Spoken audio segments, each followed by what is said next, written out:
প্রথমবার একটা ফ্যাক্টরি শ্রমিকরা বোনাসের দাবিতে কথা বলে, মালিক ও তাদের অধিকার আদায়ের জন্য বোনাস মালিক দিতেছিল না, তখন শ্রমিকরা কথা বলে বোনাসের জন্য।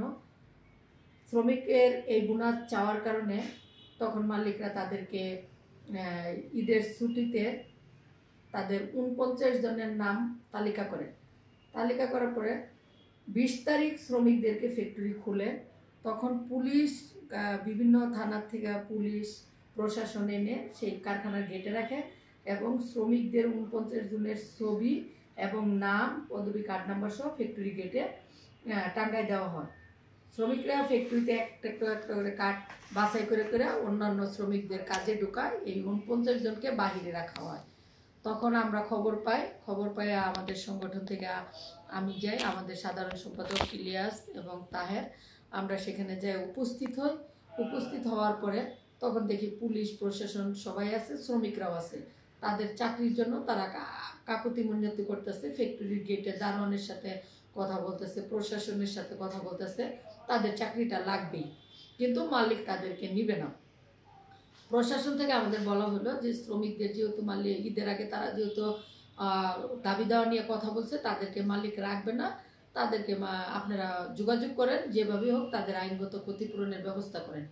পরে আমরা মালিক পক্ষের সাথে কথা বলি, তখন মালিক পক্ষ নিচে এসে শ্রমিকদেরকে বলে যে আমরা তাদেরকে রাখবো না, তাদেরকে সাময়িক বরখাস্ত করা হয়েছে, তাদেরকে কারণ দর্শানোর নোটিশ দেওয়া হয় বিভিন্ন গ্রামের ঠিকানায়।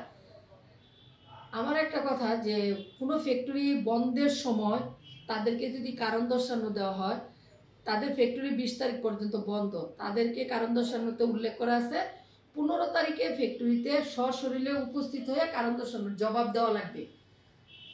এখন আমরা চিন্তা করে দেখলাম যে ওই ছুটির সময় তো কোনো আইন তো প্রযোজ্য না, গার্মেন্টস ফ্যাক্টরি ছুটির সময়।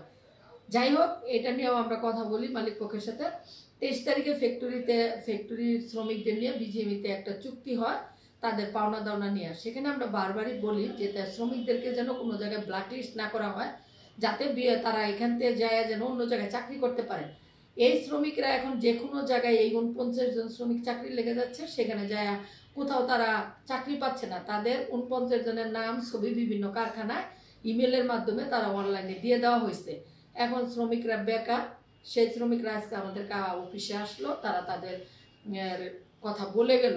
এখন আমি সরকারকে বলবো যে আইন অনুযায়ী শ্রমিকদের বেতন বোনাস দেওয়ার কথা, সেখানে মালিক যদি আইন না মানে তাহলে এখানে মালিকের সমস্যা, এখানে শ্রমিকরা তাদের অধিকার চাইবেই। অধিকার চাওয়ার জন্য তাদেরকে আইএলও কনভেনশন 87-তে সংগঠিত হওয়া, 98-এ দর কষাকষি করার একটা সুযোগ দেওয়া আছে, তাদেরকে আইন দেওয়া আছে, আন্তর্জাতিক আইন।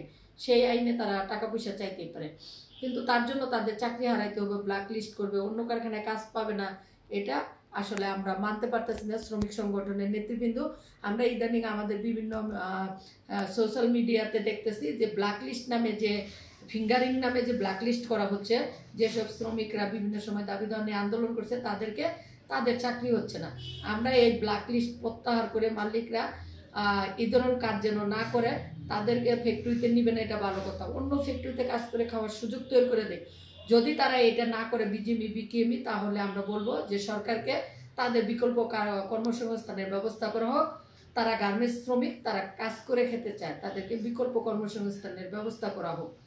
আপনি এই যে কারখানাটির কথা বলছেন, সে কারখানাটির নাম হচ্ছে ইউনিফর্ম টেক্সটাইল লিমিটেড। এটা কোথায়? মিরপুর 14 নম্বর। আচ্ছা, প্রথমে শ্রমিকরা যে দাবি করেছিল, তারা দাবি করেছিল সম্ভবত যে ঈদের বোনাসটা ছুটির 2 দিন আগে দিতে হবে, এই জন্য তারা সম্ভবত 2 দিন বৈঠক তারা কর্মবিরতি পালন করেছে। মালিক দিতে চাইছে 8 তারিখে ছুটির দিন বেতন বোনাস, আর শ্রমিকরা চাইছিল যে আমাদেরকে 4 তারিখে দেওয়া হোক, যাতে আমরা মার্কেট করতে পারি, আমরা বাড়িতে বাচ্চা পরিবারের জন্য কেনাকাটা করতে পারি। বেতন বোনাস 1 তারিখে, 8 তারিখে যদি দেয়, অনেক সময় টাকাটা ব্যাংকে ঢুকে বিকাল হয়ে যায়, শ্রমিকরা তখন রাস্তায় গাড়িতে থাকবে। এই জন্য তারা চাইছিল আমাদের বোনাসটা 4 তারিখে দেওয়ার জন্য তারা কথা বলছিল। এই 4 তারিখে বোনাস দেওয়ার কথা বলার জন্যই তাদের চাকরি থেকে চাকরিচ্যুত করা হয়েছে। তাদের ফ্যাক্টরিতে তাদের প্রতি অন্যায় করা হয়েছে, আইন লঙ্ঘন। শুধু তার কারখানাতে না, অন্য কারখানাতে গেলেও তাদের চাকরি হচ্ছে না, কারণ তারা ওই সমস্ত যে বিজিএম এর যে ডাটাবেজ আছে সেখানে ব্ল্যাক লিস্টেড এ ধরনের কিছু করেছে, তাদেরকে ব্ল্যাক লিস্ট করা হয়েছে। Thank you.